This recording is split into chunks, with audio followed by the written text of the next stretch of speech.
A day in my life as a bulanang nakaminyo og Ilonggo. Ayaba, for today's video. Kini nga adlaw nagkasabot day may isang bana nga magbiko mi. Suman kung sa Ilonggo pa. Well, busy ko og pangusot sa among labunon aw kanihang bana nakapluto na day sa bugas nga pilit. O gitak-ang na dayon niya ang tuno sa lubi. O kay naibukaw naman aw gikaraw-karaw na dayon pud na niya para di magbuo-buo. Og sa laing bahin while nagpaabot mi sa lubi kung kanus amo lana, gitransfer na dayon niya ang niluto nga pilit sa plato aron di na budlay og magmix na. Og kani nga time nagsugod na day og kalana ang tuno. Once ingani na gani ang texture sa inyong tuno aw isunod na dayon ang kinugay. 1 kilo din iyang gigamit nga kinugay para lami jud siya ba. After niyang gibutang ang kinugay aw gisugda na dayon na niyang mikos-mikos. Og kani nga time kinahanglan ga jud kag taas nga pasensya para magkaraw-karaw sa kinugay hangtod nga mahilis og mahimo ng latik. Og kini ang partner diri og gipaningot na taon sa karaw-karaw kay di man pud ni pwede og biyaan kay mapagod man pud mapait. Kinahanglan jud ni siya nimo og karaw-karawon hangtod na mahimo na ang latik. O si latik na. Kay na melt naman ang kinugay aw unsa pay dugayan nato na dayon ning isunod ning pilit. Unya ang kordapya kay gikutsara pa man og gibawian ta sa tong busing kay mapagod na daw ang latik.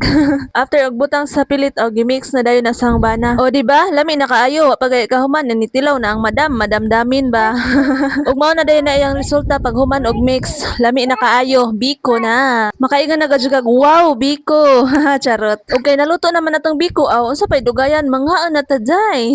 Kung niabot mo ani nga part sa video, comment daw mo bi og ingani ba pud inyong way kung magluto magbiko. Og diri ra ni taman. Salamat sa pagtan-aw. God bless. Bye-bye.